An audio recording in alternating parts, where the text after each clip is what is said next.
மத்தேயு 11:28.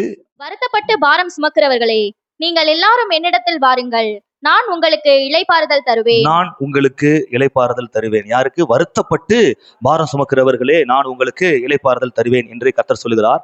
அடுத்து மார்க்கு 5:34 வசனத்தை வாசியுங்கள். அவர் அவளை பார்த்து, மகளே, உன் விசுவாசம் உன்னை ரட்சித்தது, நீ சமாதானத்தோடே போய் உன் வேதனை நீங்கி சுகமாய் இரு என்றார். உன் வேதனை நீங்கி சுகமாய் இரு என்றார். அல்லேலூயா.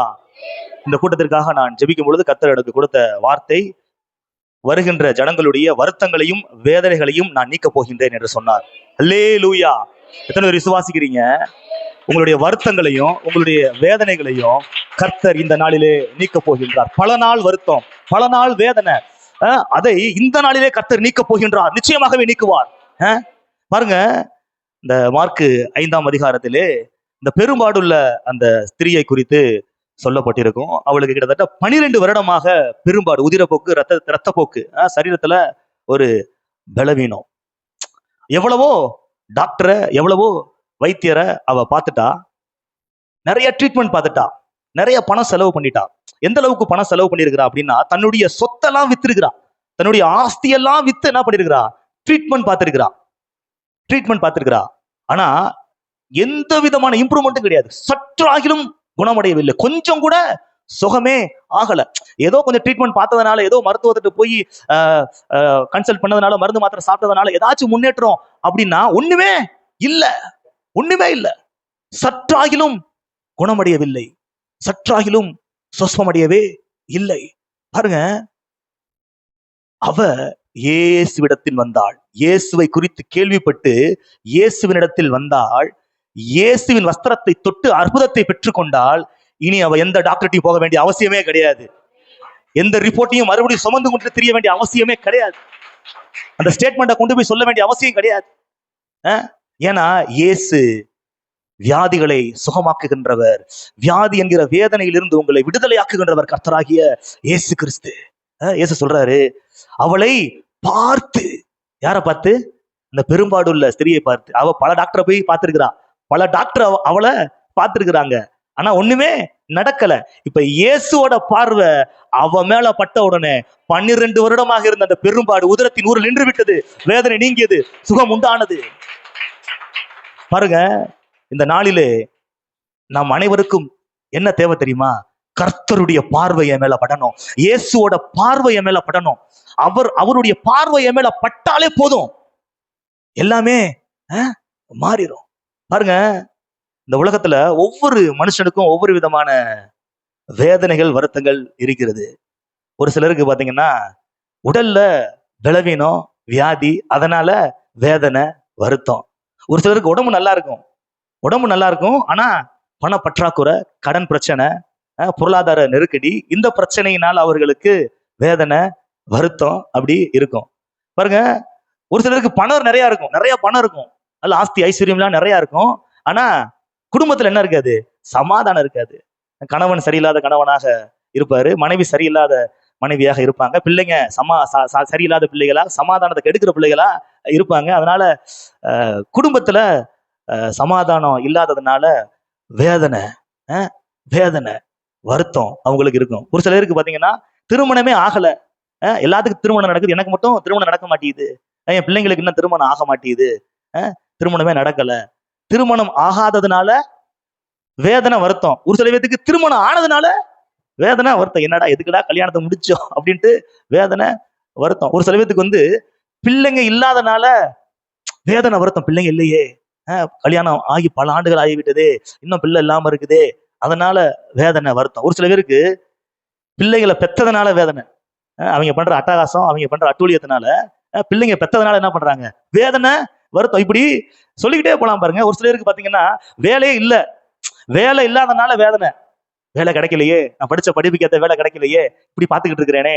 ஒரு சிலருக்கு வேலை நல்லா இருக்குது, ஆனா சூழ்நிலை சரியில்லை, அங்க இருக்கிற ஆட்கள் என்ன இல்ல, நல்ல ஆட்களா இல்ல, ப்ரொமோஷன் கிடைக்க மாட்டேங்குது, போட்டி, பொறாம, எரிச்சல், இந்த மாதிரி இருக்குது. அதனால அவர்களுக்கு வேதனை, வருத்தம்.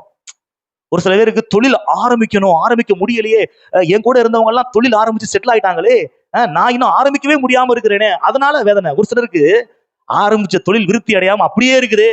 5 வருஷத்துக்கு முன்னாடி எப்படி இருந்துச்சோ அப்படியே இருக்குதே, கொஞ்சம் கூட முன்னேற்றமே இல்லையே, அதனால வேதனை. இப்படி சொல்லிக்கிட்டே போலாம் பாருங்க, இப்படியே சொல்லிக்கிட்டே போலாம் பாருங்க. ஒரு சிலருக்கு ஒரு சில மனிதர்களால் அவமானப்படுத்தப்பட்டதினால் உண்டான ஒரு வேதனை, காயப்படுத்தப்பட்டதினால் உண்டான ஒரு வேதனை. வேதனை.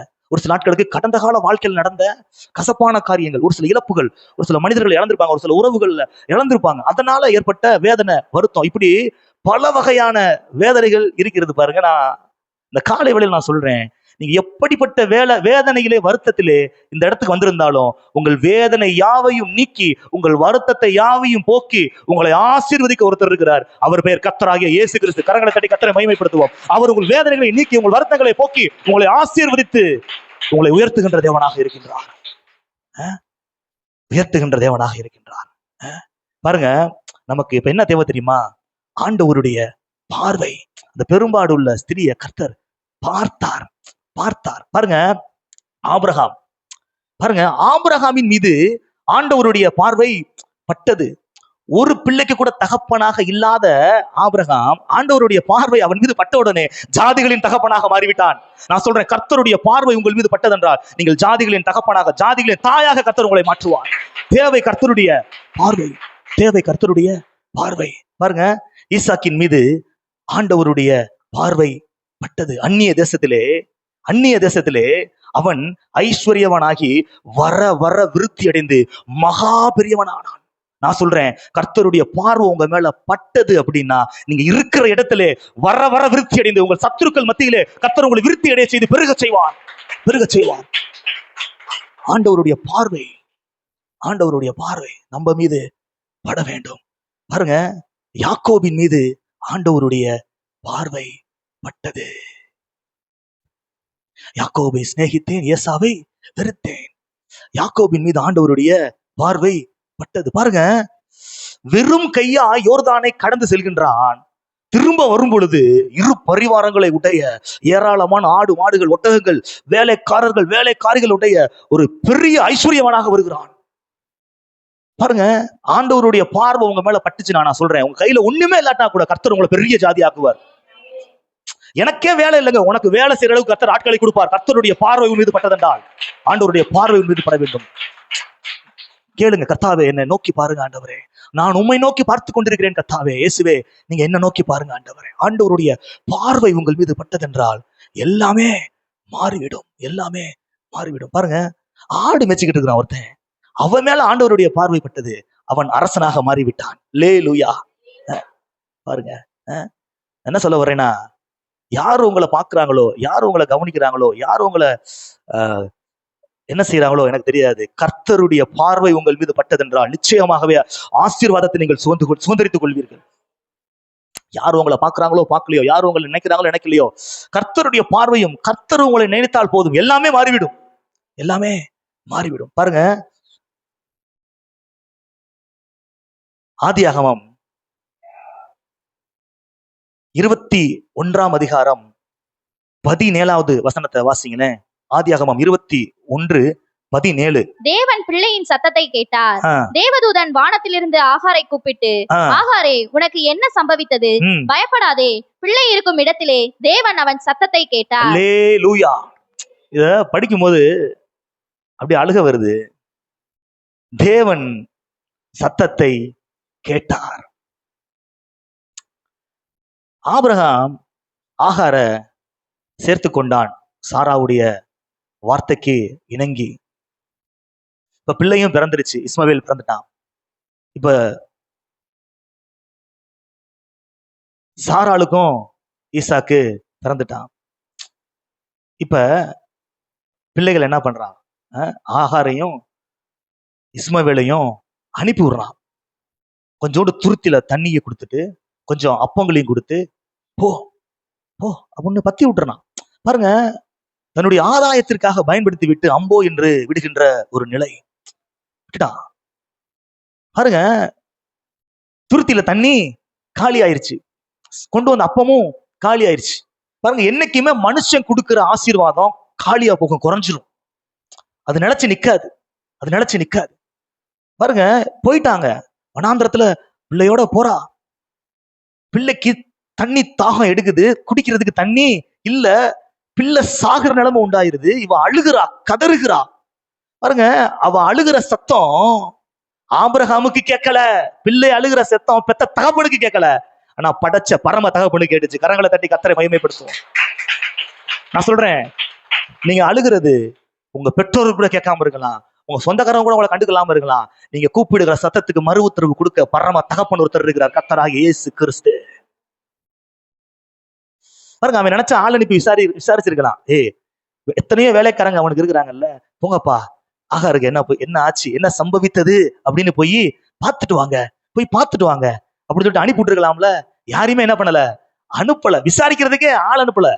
ஆனா கர்த்தர் தூதனை அனுப்பி விசாரிக்கின்றார். உனக்கு என்ன சம்பவித்தது ஆகாரு, என்ன சம்பவித்தது, என்ன நடந்துருச்சு, என்ன உனக்கு ஆச்சு?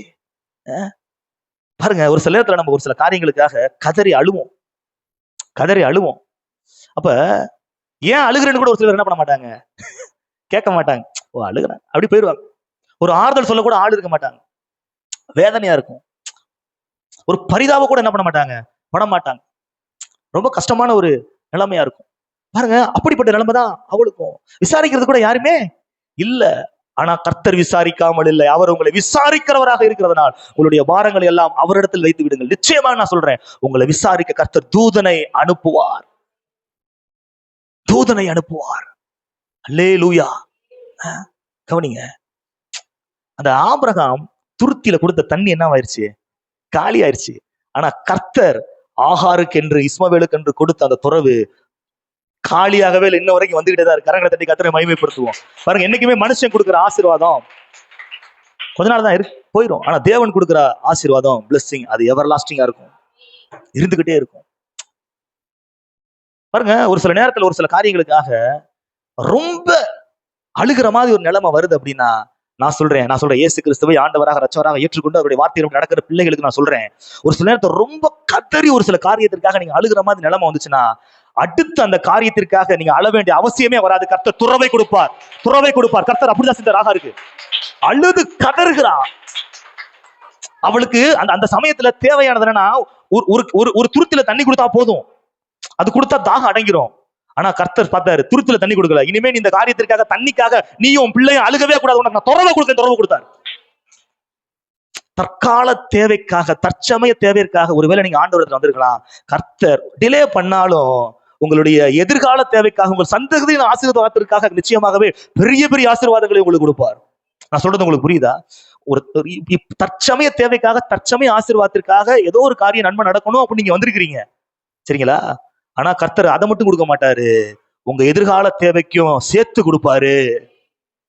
அல்லேலூயா. கர்த்தர் நல்லவர், அவருடைய கிருபை என்றும் உள்ளது. பாருங்க, இன்னொரு வசனம் கூட அருமையா இருக்கும் பாருங்களேன். யாத்திராகமம் 3ஆம் அதிகாரம் 7வது வசனத்தை வாசிங்க. யாத்திராகமம் 3:7 வாசிங்க. அப்பொழுது கர்த்தர், எகிப்தில் இருக்கிற என் ஜனத்தின் உபத்திரவத்தை நான் பார்க்கவே பார்த்து ஆலோட்டிகளின் நிமித்தம் அவர்கள் இடுகிற கூக்குரலை கேட்டேன், அவர்கள் படுகிற வேதனைகளையும் அறிந்திருக்கிறேன். அல்லேலூயா. 430 வருட எகிப்திய அடிமைத்தனம், கர்த்தருடைய பார்வை ஜனங்கள் மீது பட்டது. பாருங்க, 430 ஆண்டு அந்த அடிமைத்தனம் நீங்குகிறது. நான் சொல்றேன், இயேசுவே உங்களுடைய பார்வை என் மீது படட்டும். ஏதாவது அடிமைத்தனம், ஏதாவது ஒரு சிற்றின்ப காரியத்தினாலே அடிமைத்தனம், ஏதாவது ஒரு விஷயத்துல அடிமைத்தனப்படுத்தப்பட்டு நீங்க அப்படியே அடிமையா இருக்கிறீங்களா? இயேசுவே என்னை விடுதலையாக்கும், ஏனென்றால் குமாரன் விடுதலையாக்கினால் மெய்யான விடுதலை உண்டு. பாருங்க, கர்த்தர் எகிப்தில் இருக்கிற என் ஜனத்தின் உபத்திரவத்தை நான் பார்த்து, அவங்களுக்கு கூட யாரு தேவன் அப்படின்றத நினப்புல இல்ல, மறந்துட்டாங்க. நடத்தி வந்த பிறகு மோசே அங்க போயிட்டாரு கற்பனைகளை வாங்க. இவங்க என்ன பண்ணிட்டு இருக்கிறாங்கன்னா, எகிப்தில இருந்து நம்ம நடத்தி கொண்டு வந்த தெய்வம் அப்படின்னு சொல்லிட்டு என்ன பண்றாங்க, ஒரு கண்ணுக்குட்டி என்ன பண்ணிட்டு இருக்கிறாங்க, செஞ்சுக்கிட்டு இருக்கிறாங்க. அவங்களுக்கு தெரியல யாரு தெய்வம் அப்படின்னு சொல்லிட்டு அவ்வளவு அற்புத அடையாளங்களை நடத்தி கொண்டு வந்தாரு. ஆனா கர்த்தர் உரிமை பாராட்டுகிறார். பாருங்க, என் ஜனம். பாருங்க, ஆபிரகாமோடும் ஈசாக்கோடும் யாக்கோபோடும் செய்த உடன்படிக்கை நினைவுறுகின்றார். நான் சொல்றேன், கர்த்தர் உங்களுடைய உபத்திரவத்தை பார்க்கின்றவராக இருக்கின்றார். ஒருவேளை உங்க உபத்திரவம், நீங்க படுற உபத்திரவம், நீங்க படுற வேதனை மத்தவங்களுக்கு தெரியாம இருக்கலாம். ஆனா கர்த்தர் அதை பார்த்து கொண்டிருக்கின்றார். நிச்சயமாகவே அந்த உபத்திரவத்திலிருந்து உங்களுக்கு விடுதலையை கொடுப்பார். உபத்திரவத்திலிருந்து விடுதலை கொடுப்பார். 38 வருஷமா ஒருத்தன் வியாதியா படுத்து கிடக்குறான். எங்க? பெதஸ்தா குளத்தருகிலே. அந்த தண்ணி கலக்கும் பொழுது தூதன் வந்து கலக்குவானா? அப்ப யாரு இறங்குறானோ அவனுக்கு என்ன ஆயிருமா? சொஸ்பமாயிருவானா? சுகமாயிருவானா? விடுதலை ஆயிருவானா? இப்ப 38 வருஷமா கிடக்குறான். யாருமே அவன் என்ன பண்ணல, கூட்டிட்டு போகவே இல்ல. ஒரு தூதனுடைய பார்வை கூட எத்தனை வருஷம், அந்த வருஷத்துல எத்தனை தடவை தூதன் வந்து இறங்கி கலக்கினா தெரியல. எந்த தேவ தூதனுடைய பார்வையும் அந்த பெதஸ்தா குளத்தருகே படுத்து கிடந்த அந்த வியாதியத்தின் மீது படவே இல்லை. ஆனால் இயேசு கிறிஸ்துவின் பார்வை அவன் மீது பட்டது. தேவனுடைய பார்வை அவன் மீது பட்டது. பாருங்க, அவன் அந்த வியாதி படுக்கைய முற்றிலுமா கர்த்தர் என்ன பண்றாரு? நீக்கி போடுகின்றார். அவனுடைய வியாதி படுக்கை கர்த்தர் என்ன பண்றாரு? முற்றிலுமாக நீக்கி போடுகின்றார். பாருங்க, கிட்டத்தட்ட 18 வருடமா ஒரு கூன் விழுந்த பெண். கூன் விழுந்த பெண் எப்படி இருப்பா? பாருங்க, குனிஞ்சிருப்பா. கூட்டத்துல தேட முடியுமா? கூட்டத்துல பார்க்க முடியாது. கூட்டத்துல அவளை என்ன பண்ண முடியாது? பார்க்க முடியாது. ஏன்னா அவ கூன் விழுந்திருக்கிறா, குனிஞ்சுதான் இருப்பா. நிமிர்ந்திருக்கிறவங்களே பார்க்க முடியல. பாருங்க, வசனம் சொல்லுது, இயேசு அவளை கண்டு. பாருங்க, அந்த கூட்டத்திலையும் கர்த்தர் என்ன பண்றாரு? கண்டு கூப்பிட்டு அந்த 18 வருடமாக இருந்த அந்த பிரச்சனையில இருந்து விடுதலை கொடுக்கிறார். கர்த்தருடைய பார்வை உங்கள் மீது பட்டதென்றால் நிச்சயமாகவே பல ஆண்டு பிரச்சனைகள் எல்லாம் அப்படின்றதுக்குள்ள மாறி. எத்தனை பேர் விசுவாசிக்கிறீங்க? நம்ம பார்த்துக்கிட்டு இருக்கோம். பெரும்பாடு உள்ள ஸ்திரீ எத்தனை வருஷம்? 12 வருடமாக உள்ள அந்த விளைவினத்திலிருந்து இருந்து கர்த்தர் விடுதலை கொடுக்கின்றார். பாருங்க, இந்த பர்திமேயு என்கிற அந்த குருடன், இயேசுவே தாவீதின் குமாரனே எனக்கு இறங்கும் அப்படின்னு கத்துறான். எல்லாரும் என்ன பண்றாங்க? ஏய் கத்தாதரா, என்ன சவுண்ட் கொடுக்குற, அமைதியர் அதட்டுறாங்க. அவன் கூப்பிடுறது கூட சப்போர்ட்டா யாரும் இல்ல. ஓடி போய், ஆண்டவரே உங்களோட ஒருத்தர் கூப்பிட்டுக்கிட்டு இருக்கிறான், அவனுக்கு கண்ணு தெரியாம இருக்குது, கொஞ்சம் அவனுக்கு வந்து விடுதலை கொடுங்க, சுகம் கொடுங்க அப்படின்னு சொல்லி என்ன பண்ணல, யாரும் கேட்கவே இல்ல. அதுக்கு மாற என்ன பண்றாங்க? அதட்டுறாங்க, மட்டுப்படுத்துறாங்க. இருந்தாலும் என்ன பண்றான்? முன்னிலும் அதிகமாக சத்தமாக கூப்பிட தொடங்கினான். இயேசு நின்று அவனை திரும்பி வா அவனை கூப்பிட்டு அவன் அந்த குறைபாடு என்ன பண்றாரு? முற்றிலுமாக நீக்கி கண் பார்வை அடையும்படியாக செய்கின்றார். அல்லேலூயா. கர்த்தர் நிச்சயமாகவே உங்களை பார்த்து கொண்டிருக்கிறார். விசுவாசிக்கிறீங்க? வசனத்தை பொறுமையோடு கேட்டுக்கிட்டு இருக்கிறீங்கல்ல? கர்த்தர் நிச்சயமா, கர்த்தருடைய பார்வை உங்க மேல இருக்குது. அவர் பார்க்கும் போதே உங்களை பார்க்கிறவர் அல்ல, உங்கள் பிரச்சனைகளை பார்க்கின்றார், உங்கள் சூழ்நிலைகளை பார்க்கின்றார். என்ன உங்க சந்ததியவே பார்ப்பாரு, உங்க முற்பிதாக்களையும் எல்லாத்தையும் பார்ப்பாரு. அவர் உங்களை பார்க்கும் போது எங்க பிரச்சனை இருக்குது எல்லாத்தையும் இன்னைக்கு ரிமூவ் பண்ண போறார். கர்த்தர் விடுதலை தரப்போகின்றார். கர்த்தருடைய பார்வை. பாருங்க, அருமையான வசனம் இருக்கும். எசேக்கியா ராஜாட்ட ஏசாயா தீர்க்கதரிசி சொல்ற ஒரு வார்த்தை என்னது? உன் விண்ணப்பத்தை கேட்டேன். கர்த்தர் சொல்லி அனுப்புவார். உன் விண்ணப்பத்தை கேட்டேன், உன் கண்ணீரை கண்டேன், உன் வேதனையை அறிந்திருக்கிறேன். இதோ உன் நாட்களோட நான் 15 வருஷத்தை என்ன பண்றேன்? கூட்டி கொடுக்கிறேன். நெகட்டிவான ஒரு ப்ராபசி வந்துருச்சு, நீ சாக போற அப்படின்னு சொல்லிட்டு ஏசாயா தீர்க்கதரிசி மூலமா எசேக்கியா ராஜாவுக்கு. இப்பொழுது அவன் அழுகுறான். என்ன பண்றான்? அழுகுறான். ஆண்டவரே என் உத்தமத்தை நினைத்தருள்னு சொல்லிட்டு கதறான். உடனே ஆண்டவர் மறுபடியும் ஏசாயாவை அனுப்பி, நீ சொல்லு, அவனுடைய விண்ணப்பத்தை நான் என்ன பண்ணிட்டேன்? கேட்டுட்டேன். அவன் கண்ணீரை கண்டுட்டேன். அவன் ஆயுஷ் நாட்களோடு 15 வருஷம் என்ன பண்ண போறேன்? கூட்டி கொடுக்க போறேன். பாருங்க, கர்த்தருடைய பார்வை. பாருங்க, உங்களுடைய கண்ணீர் இருக்கு பாத்தீங்களா? அது மத்தவங்களுடைய பார்வைக்கு என்னது? தண்ணீர். ஆனா கர்த்தருடைய பார்வைக்கு அதுல இருக்கக்கூடிய வேதனைகளை பார்க்கிறார், அதுல இருக்கக்கூடிய வழிகளை பார்க்கிறார், அதுல இருக்கிற பிரச்சனைகளை, அதுல இருக்கிற உபத்திரவத்தை பார்க்கிறார். நீங்க ஒடுக்கப்படுகிறத அதுல இருந்து பார்க்கிறார், நீங்க பிழியப்படுகிறத அதுல இருந்து பார்க்கிறார். கண்ணீருக்குள்ளே அவர் அந்த வேல்யூ, அதான் வசனம் சொல்லுது. கர்த்தர் என்ன பண்றாருன்னா, கண்ணீரை எதுல வச்சிருக்கிறாரா? துருத்தியிலே வைத்திருக்கின்றார். பாருங்க, எருசலேமிலிருந்து எரிகோக்கு ஒருத்தன் போய்கிட்டு இருக்க சமயத்துல கல்வர் கையில அகப்பட்டு அவன்கிட்ட எல்லாத்தையும் பறித்து கொள்வாங்க. பறித்து கொண்டு அவனை அடிச்சு குத்துயிரும் கொலையுருமா போட்டுட்டு போயிடுறாங்க. அப்ப அந்த சைடு யார் ஃபர்ஸ்ட் போவா? ஒரு ஆசாரியன் போவான். ஒண்ணுமே செய்யல, கண்டுக்கிறல. அடுத்து அங்கிட்டு ஒரு லேவியன் போறான், அவன் என்ன பண்ணல? கண்டுக்கிறல. ஒரு சமாரியன் அங்கே வர்றான். சமாரியன் வந்து, வசனம் அருமையா இருக்குது, எடுத்து வாசிங்களேன். லூக்கா 10ஆம் அதிகாரம் 33வது வசனத்தை வாசிங்களேன். 10:33. பின்பு சமாரியன் ஒருவன் பிரயாணமாய் வருகையில் அவனை கண்டு மனதுருகி. அல்லேலூயா. பாருங்க, ஆசாரியன் பாக்குறான், குத்துயிருமா கொலையுருமா கிடக்குறான். அவனை பார்த்து என்ன பண்ணல, மனதுருகல. ஒருவேளை அந்த அடிப்பட்ட நிலைமையில கிடக்கிறவன் நினைச்சிருப்பான், இந்த ஆசாரியன் தேவனுக்கென்று ஊழியம் செய்கிறவன், இந்த லேவியன் தேவனுக்கென்று ஊழியம் செய்கிறவன், அவன் ஒருவேளை எனக்கு பார்த்து என்ன பண்ணலாம், இறக்கம் செய்யலாம் அப்படின்னு சொல்லிட்டு பார்த்திருப்பான். ஆனா என்ன பண்ணல, கண்டுகொள்ளவே இல்ல. பாருங்க, சமாரியன் யாரு? யூதர்களால ரொம்ப மட்டமா கருதப்படுகிறவங்க. யூதர்களும் புறஜாதிகளும் கலந்த கலவை தான் சமாரியர்கள். அவர்கள் ரொம்ப மோசமா பார்ப்பாங்க. அவன் அவன்கிட்ட இருந்து இறக்க கிடைக்குது. இந்த சமாரியன் யாருக்கு அடையாளம்னா, கர்த்தராக இயேசு கிறிஸ்துவுக்கு அடையாளம். இயேசு கிறிஸ்துவுக்கு அடையாளம். பாருங்க, கண்டு மனதுருகுகிறார். இந்த காயத்திற்கு எண்ணெயை போட்டு திராட்சரசம்லாம் போட்டு காயம் கட்டி அவனை சத்திரத்துல கொண்டு போய் என்ன பண்றாரு, விடுகிறார். என்ன சொல்றேன்னா, கவனிங்க, என்ன சொல்றேன்னா, ஏதோ ஒரு காரணத்தினால உங்களுடைய வாழ்க்கையில ஏதாவது ஒரு விஷயத்தை நீங்க இழந்திருக்கலாம். ஏதாவது ஒரு விஷயத்த ஒரு சில மனிதர்கள், சத்துருக்கள் உங்கள்கிட்ட இருந்து பறிச்சிருக்கலாம். உங்களை கண்ணீரோடு காயத்தோடு விட்டுட்டு போயிருக்கலாம். எந்த மனுஷனும் உங்களை கண்டுக்கிறாம இருந்திருக்கலாம்.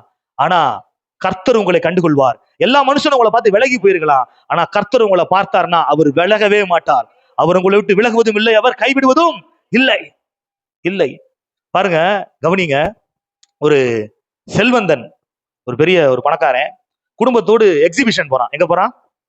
எக்ஸிபிஷன் போறான். கூட்டத்துல தன்னுடைய ஒரே மகனாகிய தன்னுடைய அன்பு மகனை கையில பிடிச்சுக்கிட்டே கூட்டிட்டு போய்கிட்டு இருக்கிறான். மகன்கிட்ட சொல்றான், மகனுக்கு வயசு 10 வயசு மகன், சரிங்களா, தம்பி கூட்டத்துக்குள்ள என்ன பண்ணிடக்கூடாது, ஓடிடக்கூடாது, கேர்ஃபுல்லா இருந்துக்க, என் அப்பா கையை பிடிச்சிக்க, விட்டுறாத அப்படின்னு சொல்லிட்டு அப்படியே கூட்டிகிட்டே போய்கிட்டே இருக்கும் பொழுது அப்பா சொல்றதை கேட்காம அவன் என்ன பண்ணிட்டான், அப்பா கையை உதறி விட்டுட்டு கூட்டத்துக்குள்ள ஓடிட்டான். இப்ப கூட்டத்துக்குள்ள என்ன ஆயிட்டான், மிஸ் ஆயிட்டான், காணா போயிட்டான். அந்த 10 வயது சிறுவன் காணா போயிட்டான். காணா போனதுனால உடனே இந்த எக்ஸிபிஷன்ல அந்த அனௌன்ஸ் பண்ணுவாங்கல்ல, அங்க போய் சொல்றான், இந்த மாதிரி ஒரு பையன் காணா போயிட்டான், அடையாளம்லாம் சொல்றான். யாராலும் என்ன பண்ண முடியல, கண்டுபிடிக்க முடியல. அவங்க அப்பா பெரிய பணக்காரன், அம்மாவும் அப்பாவும் சேர்ந்து தேடுறாங்க, கண்டுபிடிக்க முடியல. கடைசியில் காணாமலே போயிட்டான். கூட்டத்துல எங்க காணா போயிட்டான் அப்படின்னா, அவனை ஒரு கடத்தல் கும்பல் கடத்திட்டு போயிருச்சு. அவங்க எப்படிப்பட்ட கடத்தல் கும்பல் அப்படின்னா, பிள்ளைகளை கடத்தி அவங்கள வந்து பிச்சை எடுக்க வச்சு அதுல பொழப்பு நடத்துற ஆட்கள். கூட்டிட்டு போயிட்டாங்க.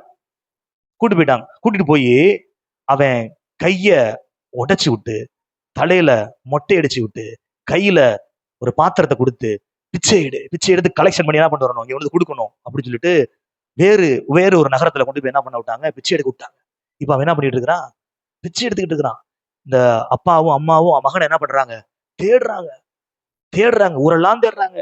அடுத்து வேற பட்டணத்துல போய் தேடுறாங்க. ஒவ்வொரு நகரமா போய் என்ன பண்ணிட்டு இருக்காங்க, தேடிட்டு இருக்காங்க. போலீஸ் ஸ்டேஷன்ல கம்ப்ளைண்ட் கொடுத்துருக்காங்க, கண்டுபிடிக்க முடியல. இவங்களா இறங்கி என்ன பண்றாங்க, தேடுறாங்க, கண்டுபிடிக்க முடியல. அப்ப ஒரு பட்டணத்துல அந்த பையன் என்ன பண்ணிட்டு இருக்கிறான், பிச்சை எடுத்துட்டு இருக்கிறான். அப்ப ரோட்ல போற வர்றவங்க எல்லாம் அவனை எப்படி பார்த்தாங்க அப்படின்னா, இங்க பாரு, கையை அப்படி கோணமா வச்சுக்கிட்டு ஏமாத்தி பிச்சை எடுத்துக்கிட்டு இருக்கிறான்.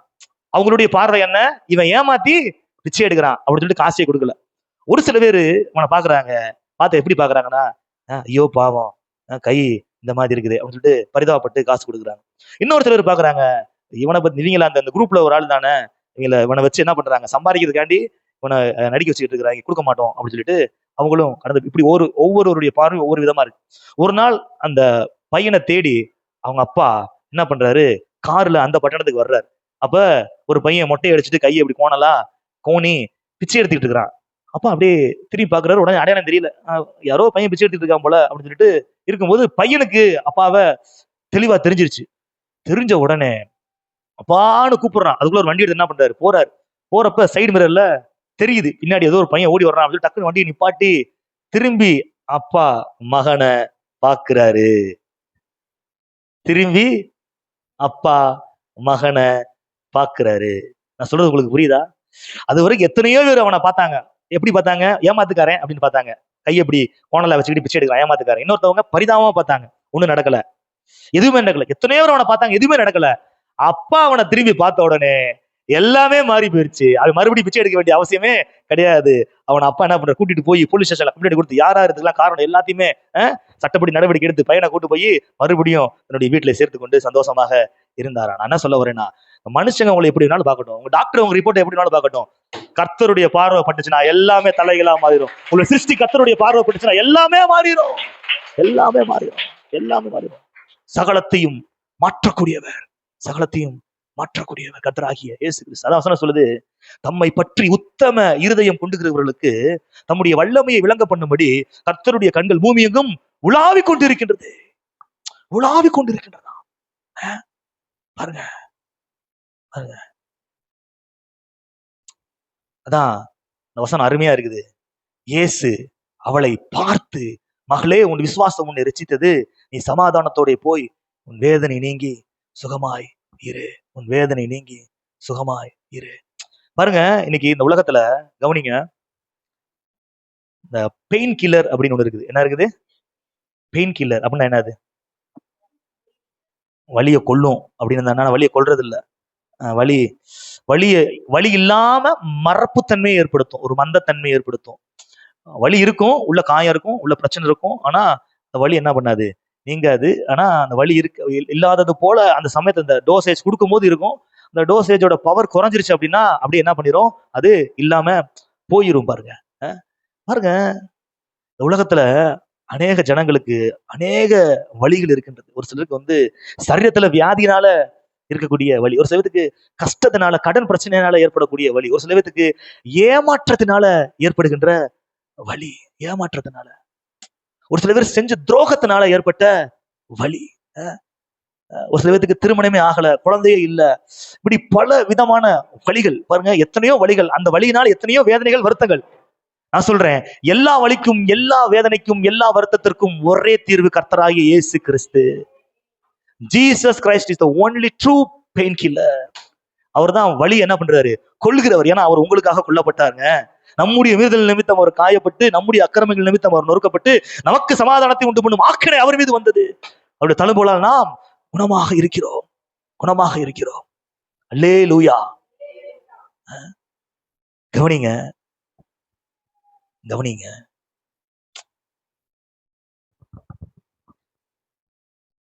ஒரு குதிரைக்கு காலில் ஆணி குத்தி இருக்குது, சரிங்களா? ஆணி குத்துறதுனால ஒரு காயம். இப்ப அந்த காயத்துக்கு என்ன பண்றாங்க? மருந்தெல்லாம் போட்டு அந்த குதிரையோட காயத்தை ஆற்றி விடுகிறார்கள். மேலாப்புல என்ன ஆயிடுச்சு? ஆறிடுச்சு, மேலாப்புல ஆறிடுச்சு. ஆனா அந்த குதிரை இன்னும் நொண்டி நொண்டி தான் நடக்குது.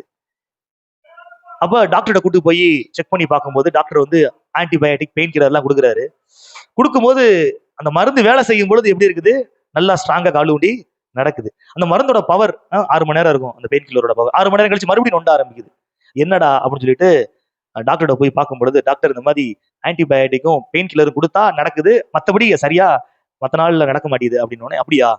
இப்படியே கொடுத்துட்டே இருக்க முடியாது சொல்லிட்டு அந்த குதிரையோட காலை ஸ்கேன் பண்ணி பார்த்தா, அந்த குதிரையோட காலுக்குள்ள ஒரு ஆணி துண்டு என்ன பண்ணி இருக்குது? கோர்த்து உள்ள இருக்குது. ஆணியோட துண்டு உள்ள கோர்த்து இருக்குது. இப்ப இந்த ஆணி துண்டை உள்ள இருந்து எடுக்கிற வரைக்கும் புண்ணு என்ன ஆகாது? ஆறாது. அது வரைக்கும் ஆன்டிபயோட்டிக் கொடுத்துட்டே தான் இருக்கணும், பெயின் கில்லர் கொடுத்துட்டே தான் இருக்கணும். ஆனா உள்ள இருக்கிறத எடுத்துட்டோம் அப்படின்னா ஆன்டிபயோட்டிக்கும் தேவை கிடையாது, பெயின் கில்லரும் தேவை கிடையாது, புண்ணு எச்சிக்கத்துல ஆறிடும். பாருங்க, இந்த உலகம் கொடுக்கிற மருந்து என்னைக்குமே மேல் பூச்சாக, மேலோட்டமாக தான் இருக்கும், வலியை நீக்க, வேதனையை போக்க, வருத்தத்தை தீக்க. ஆனால் இயேசு கிறிஸ்து கொடுக்கின்ற அந்த அந்த வேதனை நீக்கக்கூடிய மருந்து என்ன தெரியுமா? எது தெரியுமா? அது நிரந்தரமா இருக்கும். அவர் அந்த வேதனையை வேறையே பிடிங்கிடுவார். எங்க அந்த பிரச்சனை, எதனால அது வருது, அதவே என்ன பண்ணிடுவாரு? நீக்கி விடுவார். நீக்கி விட்டு நிரந்தரமான ஒரு நிம்மதியை, நிரந்தரமான ஒரு சமாதானத்தை கர்த்தராகிய இயேசு கிறிஸ்து உங்களுக்கு தர வல்லமை உள்ளவராக இருக்கிறார். எத்தனை பேர் விசுவாசிக்கிறீங்க? பாருங்க, என்னென்ன வேதனையிலிருந்து, வருத்தத்திலிருந்து கர்த்தர் உங்களுக்கு விடுதலை தருகிறார் பாருங்க. ஒரு சுருக்கமா நேரத்தை கருத்தில் கொண்டு ஒரு சில காரியங்களை மாத்திரம் நான் உங்களிடத்திலே பகிர்ந்து கொள்ள விரும்புகின்றேன். முதலாவது, வியாதியினால் உண்டான வேதனையை கர்த்தராகிய இயேசு கிறிஸ்து நீக்கி விடுகிறவராக இருக்கிறார். அல்லேலூயா. எடுத்து வாசிங்களேன், அந்த சம்பவத்தை அப்படியே வாசிப்போம். மார்க்கு 5ஆம் அதிகாரம், மார்க் 5ஆம் அதிகாரம் 25 முதல் 28 முடிய உள்ள வசனங்களை வாசியுங்கள். அப்பொழுது 12 வருஷமாய் பெரும்பாடுள்ள ஒரு ஸ்திரீ அநேக வைத்தியர்களால் மிகவும் வருத்தப்பட்டு தனக்கு உண்டானவைகளை எல்லாம் செலவழித்தும் சற்றாகிலும் குணமடையாமல் அதிக வருத்தப்படுகிற பொழுது, இயேசுவை குறித்து கேள்விப்பட்டு, நான் அவருடைய வஸ்திரங்களை ஆகிலும் தொட்டால் சொஸ்தமாவேன் என்று சொல்லி ஜனக்கூட்டத்துக்குள்ளே அவருக்கு பின்னாக வந்து அவருடைய வஸ்திரத்தை தொட்டாள். உடனே அவளுடைய உதரத்தின் ஊரல் நின்று போயிற்று. அல்லேலூயா. கவனிங்க, ஃபர்ஸ்ட் அவ இயேசுவை குறித்து என்ன பண்ணிருக்கிறா? கேள்விப்பட்டிருக்கிறாள். இயேசுவை குறித்து என்ன பண்ணிருக்கிறா? கேள்விப்பட்டிருக்கிறாள். அறிவிக்கப்படாவிட்டால் எப்படி அவங்க என்ன பண்ணுவாங்க? விசுவாசிப்பாங்க. அப்ப ஆண்டவரை குறித்த கேள்வி, விசுவாசம் கேள்வினால் வரும். faith comes by hearing. ஆண்டவரை குறித்து, இயேசுவை குறித்து, இயேசுடைய அற்புதத்தை குறித்து அவள் கேள்விப்பட்டாள். அடுத்து தன்னுடைய விசுவாசத்தை என்ன பண்றா? அறிக்கையிடுகிறாள். என்ன அறிக்கையிடுகிறாள்? அவருடைய வஸ்திரத்தின் ஓரத்தை தொட்டால் ஆகிலும் நான் சொஸ்பமாவேன்.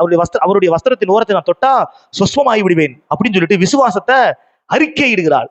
அடுத்து அந்த விசுவாசத்தை செயல்படுத்துகின்றாள். கிரியைகளே காமிக்கின்றார். கிரியை இல்லாத விசுவாசம் செத்தது. இப்ப போய் தொடுறா. அறிக்கையிடுறது மாத்திரம் கிடையாது, இந்த விசுவாசம் என்ன பண்றா? செயல்படுத்துகின்றார். சுகத்தை பெற்று கொள்கின்றார். அல்லேலூயா. அப்ப உங்களுடைய வியாதி என்கிற அந்த வேதனையிலிருந்து, அந்த வருத்தத்திலிருந்து உங்களுக்கு விடுதலை வேண்டும் என்றால் இயேசுவை குறித்து கேள்விப்படுங்கள். இயேசுவின் பிரசங்கத்தை, இயேசுவின் உபதேசத்தை, இயேசு செய்த அற்புதத்தை கேள்விப்பட்டுக் கொண்டே இருங்கள். எப்படி எங்க கேள்விப்படுவீங்க? சபையில தான் கேள்விப்படுவீங்க. எங்கே கிறிஸ்துவின் உபதேசம் போதிக்கப்படுகிறதோ, எங்கே புதிய உடன்படிக்கையின் சத்தியம் போதிக்கப்படுகிறதோ, அதை கேட்கும் பொழுதுதான் விசுவாசம் வரும். பாருங்க, ஒரு டிரான்ஸ்லேஷன் அருமையா சொல்லுது, faith comes by hearing, hearing by the word of Christ அப்படின்னு இருக்கும் ஒரு டிரான்ஸ்லேஷன்ல. இயேசுவை குறித்து கேள்விப்பட்டாதான் உங்களுக்கு பாருங்க, பழைய ஏற்பாட்டுல கூட அதுல திருசாந்தமாக எழுதப்பட்ட கிறிஸ்துவை நீங்கள் தேடும் பொழுது, அதுல நீங்க பார்க்கும் பொழுதுதான் உங்களுக்கு விசுவாசமே வரும். எம்மாவு சீஷர்கள்ட்ட ஆண்டவர் பேசுறார். தான் தான் மெசியா அப்படின்றத நிரூபிக்கிறதுக்கு ஒரு அற்புத அடையாளங்களை செஞ்சிருக்கலாம். அதான் செய்யல. மோசே ஆகமத்துல இருந்தும் தீர்க்கதரிசி ஆகமங்கள்ல இருந்தும் தன்னை குறித்து சொல்லப்பட்டதை என்ன பண்றாரு? சொல்லும் பொழுது அவருடைய இருதயம் என்ன பண்ணுதான்? கொழுந்து விட்டு எரியுதான். அப்ப உங்களுக்குள்ள விசுவாசம் அதிகமாகணும் அப்படின்னா இயேசுவை குறித்த பிரசங்கங்களை கேட்கும் பொழுது விசுவாசம் அதிகமாகும். ஆமா, பாருங்க, அப்ப என்ன ஆகுது? விசுவாசத்தை அறிக்கை செய்ய ஆரம்பிக்கிறீங்க, செயல்படுத்த ஆரம்பிக்கிறீங்க, அற்புத சுகத்தை பெற்றுக்கொள்றீங்க. அல்லேலூயா.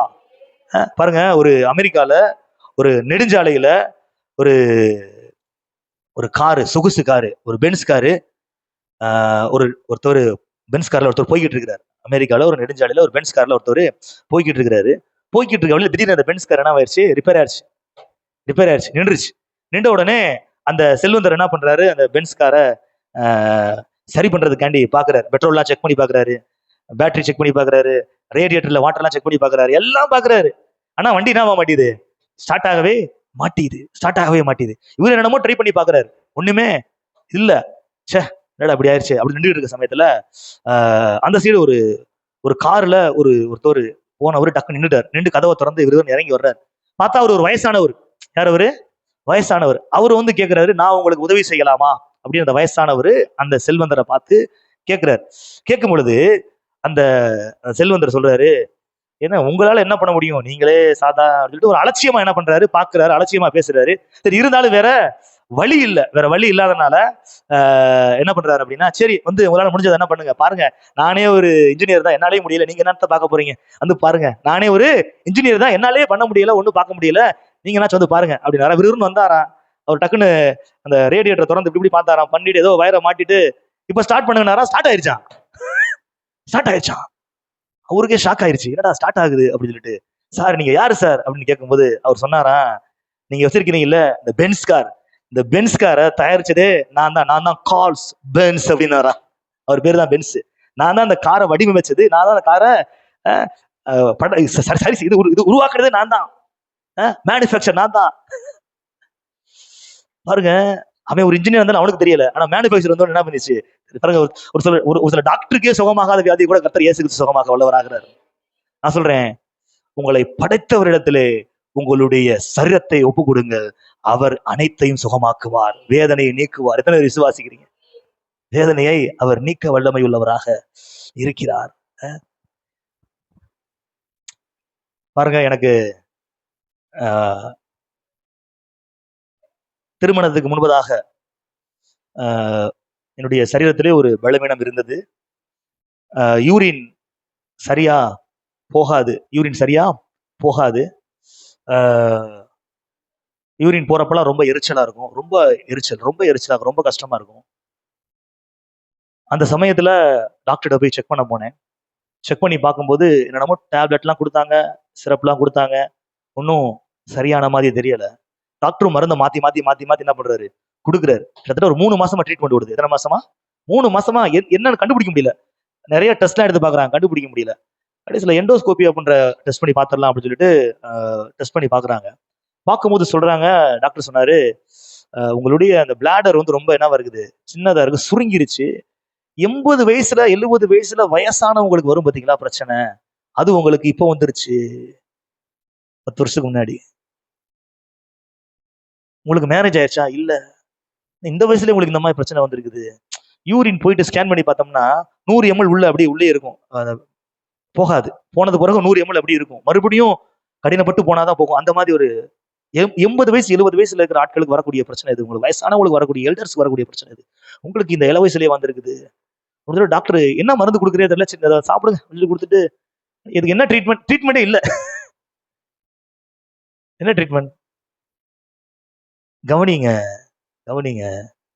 நான் கர்த்தருடைய சமூகத்துல ஒப்பு கொடுத்து அழுது ஜெபித்தேன். கர்த்தாவே, என்னுடைய சரீரத்தை உம்முடைய சமூகத்துல ஒப்பு கொடுக்கிறேன். என்னை சிருஷ்டித்த சிருஷ்டி கர்த்தாவாகி உம்மிடத்தில் என்னுடைய சரீரத்தை ஒப்பு கொடுக்கிறேன். நீங்க சுகமாக்குங்க ஆண்டவரே. என்னுடைய சரீரத்தை படைத்தவர் நீர் அல்லவா, என் சரீரத்தை உருவாக்கினவரே அல்லவா, என்னுடைய அங்கு அவயவங்கள் எல்லாம் ஆண்டவரே அணுவணுவாக சிருஷ்டித்த சிருஷ்டி கர்த்தாவல்லவா நீர் சரி செய்யுங்க ஆண்டவரே. என்ன டாக்டர் என்ன சொல்றது? நீரே பரியாரி ஆகிய கர்த்தர். நான் உங்க ஊழியம் செய்யறேன், நீங்க சுகமாக்குங்க, நான் உங்க ஊழியம் செய்யறேன். பாருங்க, எப்படி சரியாச்சுனே தெரியல. இது வரைக்கும் இந்த பிரச்சனையே இல்லை. கம்ப்ளீட்டா ஹீல் ஆயிடுச்சு. இது வரைக்கும் இந்த பிரச்சனையே இல்ல, மறைஞ்சு போச்சு, மறைஞ்சு போச்சு. அதுக்கப்புறம் ஏதோ ஒரு காரியத்துக்காக ஸ்கேன் எடுத்து பாக்குறோம், அதை காணவே காணும். நீ தேடியின் காணாதிருப்பார் எழுதப்பட்ட வார்த்தையின்படி கர்த்தர் கிரியை செய்தார். நான் சொல்றேன், இந்த வார்த்தையை கேட்டுக்கொண்டிருக்க அந்த வேளையிலும் கூட கர்த்தர் உங்களுக்கும் அவ்விதமான அற்புதங்களை செய்ய வல்லமை உள்ளவராக இருக்கிறார். நீங்க பார்த்த ரிப்போர்ட் ஒரு மாதிரி இருக்கும், அடுத்து நீங்க பார்க்க போற ரிப்போர்ட் வேற மாதிரி இருக்கும். இங்க இருந்தது அங்க இருக்காது. கர்த்தர் மறைய பண்ணுவார். எத்தனை விசுவாசிக்கணும்? கர்த்தர் மறைய பண்ணுவார். வியாதிகளை நீக்கி அவர் உங்களை சுகமாக்குகின்றவராக இருக்கிறார். வியாதிகளை நீக்கி அவர் உங்களை சுகமாக்குகின்றவராக இருக்கின்றார். கர்த்தரா இயேசு கிறிஸ்து நாம் வருத்தம் இல்லாமல் வாழ வேண்டும் என்று அவர் விரும்புகின்றார். அதனாலதான், வருத்தப்பட்டு பாரம் சுமக்கிறவர்களே நீங்கள் எல்லோரும் என்னிடத்தில் வாருங்கள், நான் உங்களுக்கு இளைப்பாறுதல் தருவேன். பாருங்க, அடுத்து ஒரு வேதனை. என்ன வேதனை அப்படின்னா, உறவுகளால், நேசிக்கப்பட்டவர்களால் உதாசீனப்படுத்தப்பட்டு, உதறி தள்ளப்பட்டு, அவமானப்படுத்தப்பட்டு, எல்லாம் இழக்கப்பட்டு, அதனால ஏற்பட்ட அந்த வேதனையினால வரக்கூடிய வருத்தம், அதை கர்த்தரா இயேசு கிறிஸ்து நம்முடைய தேவன் நீக்க வல்லமை உள்ளவராக இருக்கிறார். பாருங்க, யோசேப்புக்கு அப்படிதான் நடந்துச்சு. நம்ம சொன்ன விஷயம் யோசேப்புக்கு நடந்துச்சு, அப்படிதானே? அவன் தன்னுடைய தரிசனத்தை தன்னுடைய சகோதரனிடத்திலே சொல்றான். என்னுடைய அரிக்கட்டு மட்டும் நிமிர்ந்து நிக்குது, மத்த அரிக்கட்டெல்லாம் வணங்கி இருக்குது, உங்களுடைய அரிக்கட்டெல்லாம் என்ன பண்ணுது? வணங்கி இருக்குது அப்படின்னு சொல்லும் போது அவன் மேல பொறாம கொண்டு அவனை பகைக்கிறான். பாருங்க, ஒரு சூழ்நிலை என்ன நடக்குதுன்னா, அவனை அவன் ட்ரெஸ் எல்லாம் கலட்டி, ஆடையை கலட்டி, அவனை தண்ணீர் இல்லாத குழிக்குள்ள என்ன பண்றாங்க? தூக்கி போடுறாங்க, வெறுங்குள்ள தூக்கி போடுறாங்க. அவன் சாகல. உடனே அவனை கொல்றதுக்கு என்ன பண்றாங்க? ட்ரை பண்றதுக்கு பாக்குறாங்க. அவன் கெஞ்சி கிதறான், ஆனாலும் என்ன பண்றது இல்ல, இறக்கமே காட்டவே இல்ல. அடிமையா அவனை விற்கிறாங்க, அடிமையா விற்கிறாங்க. தகப்பனை விட்டு என்ன பண்றாங்க? பிரிக்கிறாங்க. ஒரு குறிப்பிட்ட காலத்துக்கு அப்புறம் கர்த்தர் யோசேப்பை எந்த தேசத்துல அவன் அடிமையா விற்கப்பட்டானோ அதே தேசத்திற்கு கர்த்தர் அவனை அதிபதியாக மாற்றிவிட்டான். அவன் சொல்றான், ஆதியாகமம் 41 அதிகாரம் 51, 52 ஆகிய வசனங்களை வாசிக்கிறேன். நான் யோசேப்பு என் வருத்தம் யாவையும் என் தகப்பனுடைய குடும்பம் அனைத்தையும் நான் மறக்கும்படி தேவன் பண்ணினார் என்று சொல்லி மூத்தவனுக்கு மனாசே என்று பெயரிட்டான். நான் சிறுமைப்பட்டிருந்த தேசத்தில் தேவன் என்னை பழுக பண்ணினார் என்று சொல்லி. அல்லேலூயா. பாருங்க, வருத்தம் யாவையும், தகப்பன் வீட்டின் துக்கம், வருத்தம் எல்லாத்தையும் என்ன பண்ணிட்டாரா? மறக்க வச்சுட்டாராம். எப்படி மறக்க வைப்பாருங்க? எப்படி மறக்க வைப்பாரு? சொல்லுங்க, எப்படி மறக்க வைப்பாரு? ஒரு சின்ன பிள்ளை ஏதோ ஒரு காரியத்துக்காக அழுகுது, ஏதோ ஒரு காரியத்துக்காக அழுகுது, சரிங்களா? இப்ப இந்த பிள்ளை, சின்ன பாப்பா சாக்லேட் கேட்டு என்ன பண்ணுது? அழுகுது. என்ன சாக்லேட்டு? ஒரு சாதாரண ஒரு ரூபா சாக்லேட் கேட்டு அழுகுது. அதை யாருமே அந்த பிள்ளைக்கு கொடுக்கல. உடனே அழுகுது, சரிங்களா? இப்ப அந்த குழந்தைய அவங்க அப்பா பாக்குறாரு, அந்த குழந்தை இப்படி அழுகுது அப்படின்னு சொல்லிட்டு டக்குன்னு டேரி மில்க் சாக்லேட் என்ன பண்றாரு? கொடுக்குறாரு. இப்ப இந்த சாக்லேட்டுக்காண்டி அழுது ஞாபகம் வச்சிருக்குமா? அது எந்த சாக்லேட்? ஒரு ரூபா சாக்லேட்டுக்கு அழுது ஞாபகம் வச்சிருக்குமா? அப்படிதான் கர்த்தர் உங்களை பழைய துக்கங்கள் எல்லாம் மறக்க பண்ணுவா. அதெல்லாம் ஒரு விஷயமே கிடையாது அப்படின்ற மாதிரி என்ன பண்ணிடுவாரு, மறக்க வைத்து விடுவார். எத்தனை பேர் விசுவாசிக்கிறீங்க? மறக்க வைத்து விடுவார். நான் சொன்ன தரிசனம் அப்படியே நடக்குது பாருங்க.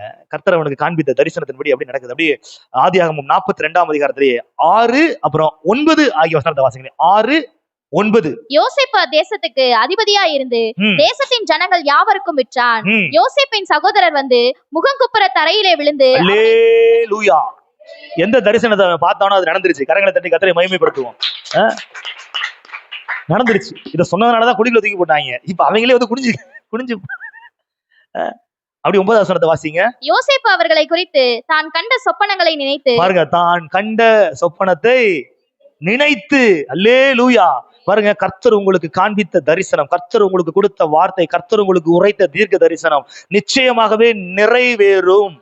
நிறைவேறும் பொழுது அதை நினைக்க வைப்பார், நிறைவேற்றி இணைக்க வைப்பார். ஓ, அன்னைக்கு பாஸ்டர் இன்னைக்கு பேசினாரு, அன்னைக்கு பைபிள் படிக்கும்போது இந்த வசனம் வந்தது, அன்னைக்கு கர்த்தர் இந்த தரிசனத்தை காமிச்சாரு, அன்னைக்கு இந்த வார்த்தை தீர்க்க தரிசனமா எனக்கு உரைக்கப்பட்டது அப்படின்னு சொல்லிட்டு அன்னைக்கு ஒரு நாள் நீங்க நினைச்சு பாப்பீங்க. என்னைக்கு நிறைவேறும் பொழுது நிறைவேற்றி இணைக்க வைப்பார், செய்து காட்டி உங்களை சிந்திக்க வைப்பார். கர்த்தராகிய இயேசு கிறிஸ்து நிச்சயமாகவே அதை செய்வார். எத்தனை விசுவாசிக்கிறீங்க? நிச்சயமாகவே செய்வார். கவனிங்க, 1800களிலே நைஜீரியா தேசத்திலே ஒரு குடும்பம் ரொம்ப, கவனிங்க, நைஜீரியா தேசத்திலே ஒரு குடும்பம் ரொம்ப கஷ்டப்பட்டுக்கிட்டு இருக்குது. பொருளாதாரத்துல ரொம்ப கஷ்டம். பொருளாதாரத்தை ரொம்ப கஷ்டத்தினால வீடு வாச தோட்டம் தடவை எல்லாத்தையுமே வித்துட்டாங்க.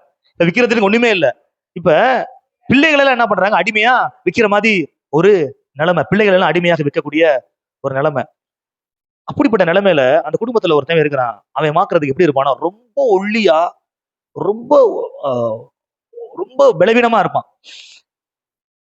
எல்லாரும் குடும்பமே இல்ல, எல்லாம் போயிருச்சு. இப்ப அவன் ஒருத்தன் தான் இருக்கிறான். அவனை அந்த அடிமை சந்தையில கொண்டு வந்து என்ன பண்றாங்க, விற்பனைக்கு கொண்டு வந்து நிறுத்துறாங்க. சரிங்களா? அடிமை சந்தையில கொண்டு வந்து நிறுத்துறாங்க. அப்ப எல்லாரும் என்ன பண்றாங்க, அடிமைகள் எல்லாம் விலைக்கு வாங்குறாங்க. விலைக்கு வாங்கும் பொழுது அவனை மட்டும் யாருமே என்ன பண்ணல, சொல்லுங்க, வாங்கல. ஏன்னா அவனை வச்சு ஒரு வேலையும் செய்ய முடியாது. அவனை கூட்டு போய் ட்ரீட்மெண்ட் தான் கொடுக்கணும். அந்த மாதிரி இருக்குது உடம்பு. அப்படி இருக்குது. சுத்தமா பலவீனமா, முற்றிலுமா பலவீனமா இருக்கிறான். அப்ப எல்லாரும் அடிமையெல்லாம் வாங்கிட்டு போயிட்டாங்க, அவனை மட்டும் விட்டுட்டாங்க. அப்ப அந்த அடிமை சந்தையில அடிமையில விற்கிற ஒருத்தவன் என்ன பண்றானா, எப்பா அந்த அடிமையெல்லாம் ஒருத்தன் வாங்குறான். யாரு வாங்குறான்னா, அமெரிக்கால இருந்து வந்த ஒரு குரூப் வந்து என்ன பண்றாங்க, அவனை வாங்கி அமெரிக்கன் கப்பல்ல ஒரு சில அடிமைகளை ஏத்திக்கிட்டு இருக்கிறாங்க, ஏத்தி கொண்டிருக்கிறாங்க. அப்ப இவனையும் என்ன பண்றாங்க, ஏத்தணும் அப்படின்றப்ப இவன் வேண்டாம், இவன் ஒன்னதுக்கு ஆக மாட்டான் அப்படின்னு சொல்லி கழிச்சு விட்டுறாங்க. இவனுக்குலாம் காசு கொடுத்து என்ன பண்ண முடியாது, நாங்க வாங்க முடியாது, இவனுக்குலாம் காசு கொடுத்து வாங்க முடியாது அப்படின்னு சொல்லும்போது, அப்ப அந்த அடிமை சந்தையில அடிமையா அந்த விக்ரா பத்தி என்னன்னா, ஒரு கட்டு புகையில என்ன பண்ணு கொடுத்து இவன் என்ன பண்ணு கூட்டிட்டு போ. ஒரு கட்டு புகையிலை கொடுத்து இவனை நீ கூட்டிட்டு போ. அவனுக்கு எவ்வளவு மனசு வேதனையா இருக்கும். என்னோட வேலை ஒரு மனுஷன், நான் ஒரு மனுஷன், எனக்கு ஜீவன் இருக்குது. என்னோட வேலை ஒரு கட்டு புகையிலையா, ஒரு கட்டு புகை இப்படி முடி கொண்டு புகையிலையை கொடுத்து கூட்டு போ அப்படின்றானா. பாருங்க, அத கொடுத்து அமெரிக்கா கப்பல்ல அவனை ஏத்தி விடுறான். அப்படி போறானா. போற வழியில அந்த கப்பல் வந்து இன்னொரு துறைமுகத்துல நிக்குது. அங்க ஒரு பிரிட்டன் நாட்டு கப்பல் வருது. அந்த அமெரிக்கன்ஸ் என்ன பண்றாங்கன்னா, அந்த அடிமைகள் எல்லாம் என்ன பண்றாங்கன்னா பிரிட்டனுக்கு விற்கிறாங்க. இவங்க ஒரு விலை கொடுத்து என்ன பண்றாங்க, பிரிட்டனுக்கு விற்கிறாங்க. அப்ப இந்த ஒல்லியான அந்த இளைஞர் என்ன பண்றான், பிரிட்டனுக்கு போயிடுறான். பிரிட்டனுக்கு போன பிறகு அங்க ஒரு சில வேலைகளுக்காக ஆட்கள் எல்லாம் பிரித்து என்ன பண்றாங்க, அனுப்புறாங்க. நீ அங்க போ, நீங்க போய் சொல்லிட்டு அந்த ஒல்லியான அந்த இளைஞன் இருக்கான் பாத்தீங்கன்னா, அவனை வந்து ஒரு சர்ச்சுக்கு அனுப்புறாங்க. ஒரு சர்ச்சுக்கு போய் என்ன பண்றான், வேலை பார்க்கறான். சர்ச்சில் கிளீனிங் ஒர்க்கு, தோட்ட வேலை, இதெல்லாம் பாக்குறதுக்காண்டி என்ன பண்றான், அந்த வேலைகளை செஞ்சுக்கிட்டு இருக்கு. 1800களில் நடந்த ஒரு சம்பவம். கவனிங்க. அப்ப அவன் அங்கேயே இருந்து ரசிக்கப்பட்டுட்டான். அங்கே இருந்து ஆண்டவருடைய வார்த்தையை கேட்டு கேட்டு நல்லா வளர்ந்து அப்புறம் பைபிள் காலேஜ் படிக்க ஆரம்பிச்சு ஊழிய சேரவனா மாறிட்டான்.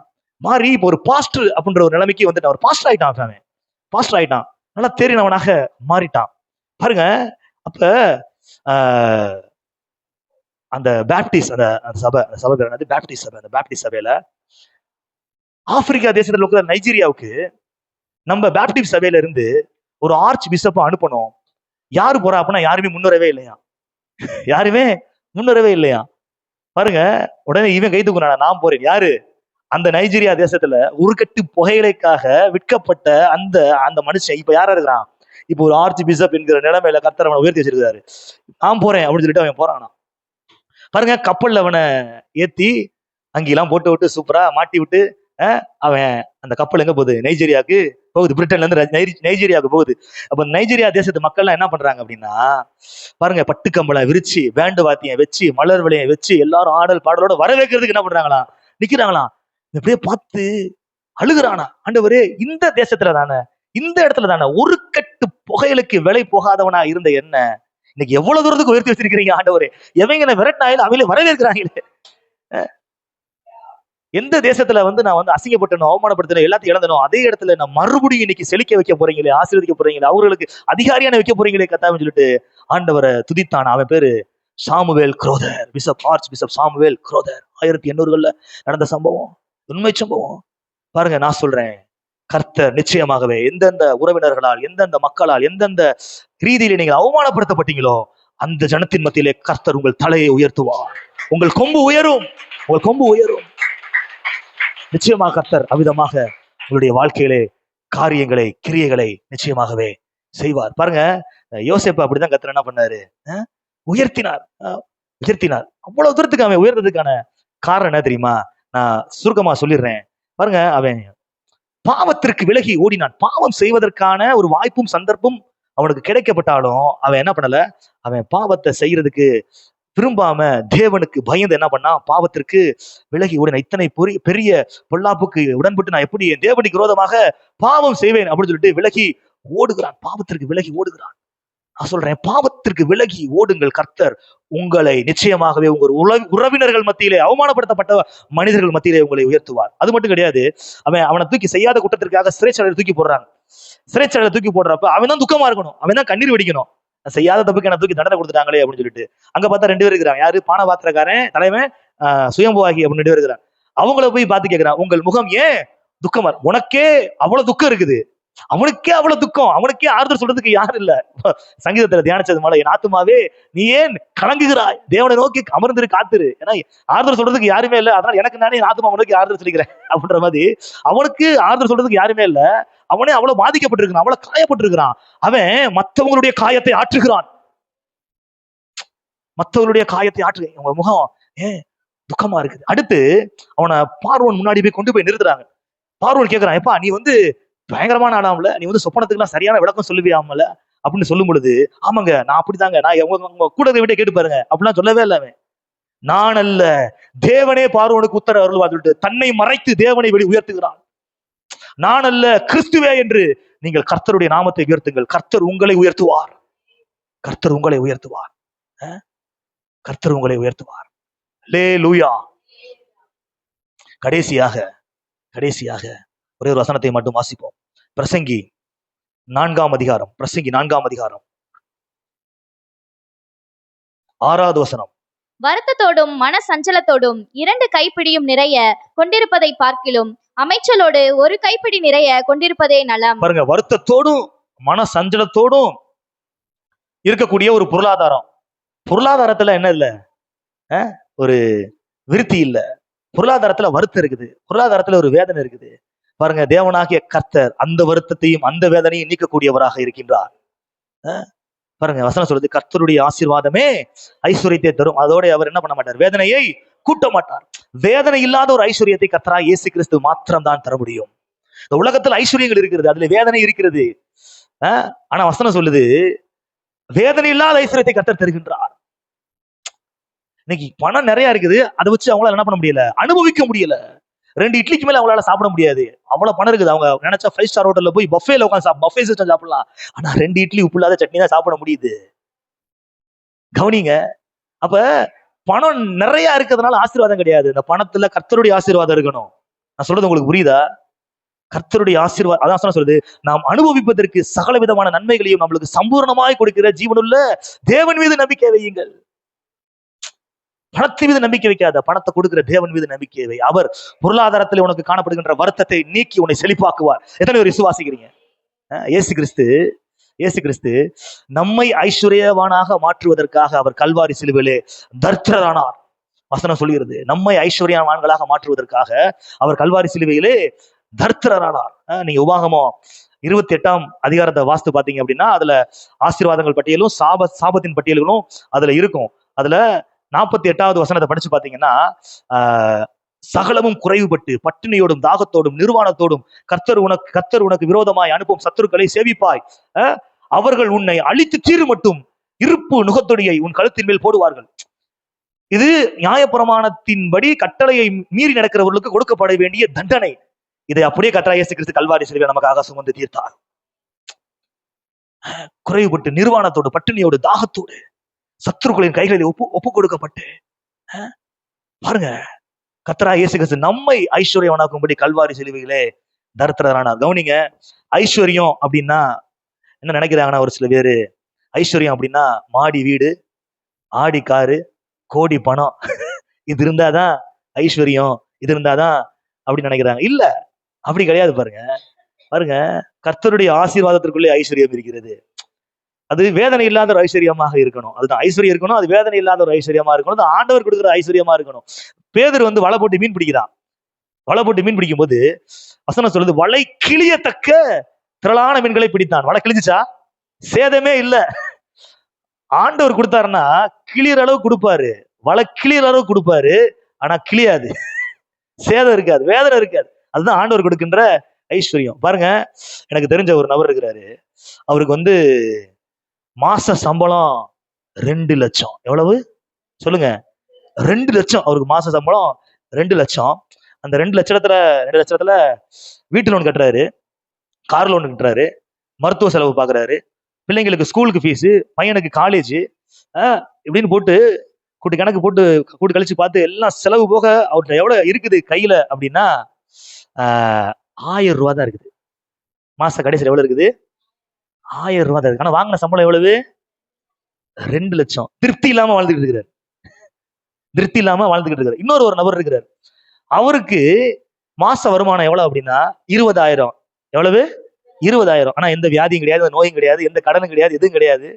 பாருங்க, அவரு மாச கடைசியில அவர் மிச்சம் எடுக்கிறார். எவ்வளவு எடுக்கிறாருன்னா 5,000 ரூபாய் மிச்சம் எடுக்கிறாரு.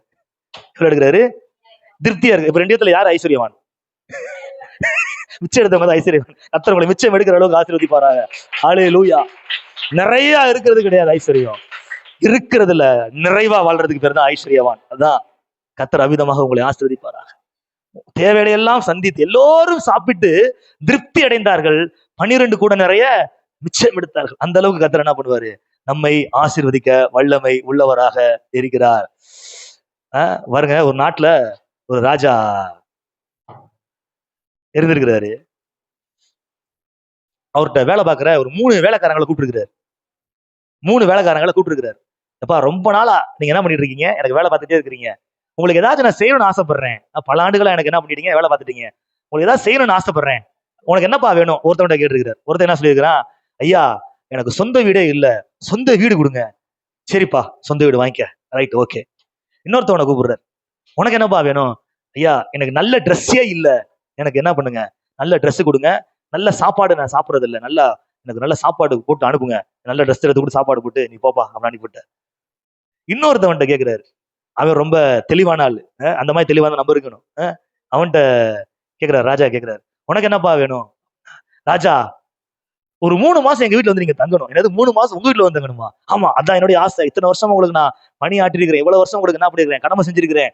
3 மாசம் எங்க வீட்டுல தங்க மாட்டீங்களா அப்படின்னு அழுதுருக்கிறேன். சரிப்பா கவலைப்படாத, 3 மாசம் தானே உங்க வீட்டுல நான் தங்குறேன் அப்படின்னு சொல்லிட்டு மந்திரியை கூப்பிட்டு, அப்பா வீடு எங்க இருக்கு, ஊர் எங்க இருக்கு, எல்லாம் பார்த்து விசாரிச்சுட்டு வா அப்படின்னு சொல்லிட்டு அனுப்பிடுறாரு. மந்திரி போய் பாக்குறான், போற ரோடே இல்ல, குண்டும் குழியுமா கிடக்குது. குண்டுகுழி ரோடு பார்த்தா எதுவுமே இல்ல, சரியான வசதிகளே கிடையாது, சாலை வசதி கிடையாது.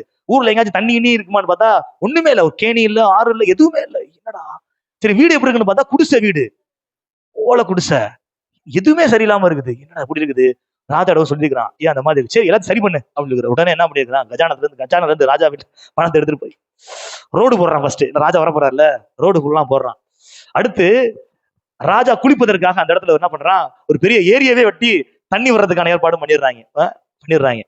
அடுத்து ராஜாவோட பிள்ளைங்க விளையாடுறதுக்கு ஒரு பார்க் என்ன பண்றாங்க, பூங்கா அந்த இடத்துல ஏற்பாடு பண்ணிடுறாங்க. அது ராஜா அங்க தங்கணும்ல, அதனால ஒரு இடத்தையே வாங்கி பெரிய அரண்மனையை என்ன பண்ணிட்டாங்க, கட்டி ராஜா தங்குறதுக்கு தேவையான எல்லா வசதியும் மிகுந்த ஒரு அரண்மனை மாதிரி அந்த வீட்டை கட்டிட்டாங்க அவங்க இடத்துலயே. சரிங்களா? அடுத்து சாப்பிடுறதுக்கு ராஜா சாப்பிடணும்ல 3 மாசம், அப்ப எல்லா விதமான உச்சிதமான மளிகை பொருட்கள் எல்லாம் கொண்டு வந்து வீட்டுல என்ன பண்ணிட்டாங்க, குமிச்சு வச்சுட்டாங்க. இப்ப ராஜா வரவேற்கும் இவங்க அடுக்கு ட்ரெஸ் கூடாது, இவங்களுக்கு நல்ல ட்ரெஸ் தானே கொடுக்கணும். அப்ப இவர்களுக்கு பிள்ளைங்களுக்கு இவங்க எந்த அடுக்கு எல்லாத்துக்கும் நல்ல மனைவி பிள்ளைகளுக்கு நல்ல ட்ரெஸ் எடுத்து கொடுத்து ஊரே செழிப்பாக்கி வச்சிட்டாங்க. பாருங்க, இப்ப ராஜா 3 மாசம் தங்க போறாருல, வந்து பார்த்தா ஆஹா என்ன அருமையா இருக்கு, இந்த மாதிரி வீட்டுல தான் இருக்கு. இல்லையா, பழைய வீடு இதோட மோசமா இருந்துச்சு, நீங்க வர்றதுனால இப்படி எல்லாமே மாறிடுச்சு அப்படின்னு சொன்னா பாருங்க. பாருங்க, நான் சொல்றேன், ராஜாதி ராஜாவாகிய இயேசு கிறிஸ்துவை உங்களுடைய உள்ளத்திலே ஏற்றுக்கொள்ளுங்கள், உங்கள் இல்லத்திலே அழைத்து செல்லுங்கள். அவர் உங்களுடைய வாழ்க்கையிலே வசந்தத்தை உண்டாக்குவார், ஒரு வளர்ச்சியை உண்டாக்குவார், ஒரு மறுமலர்ச்சியை உண்டாக்குவார். நிச்சயமாகவே கர்த்தர் உங்களுடைய வேதனைகளை எல்லாம் நீக்கி உங்கள் வருத்தங்கள் யாவையும் போக்கி உங்களை ஆசீர்வதிக்க வல்லமை உள்ளவராக இருக்கின்றார். அல்லேலூயா.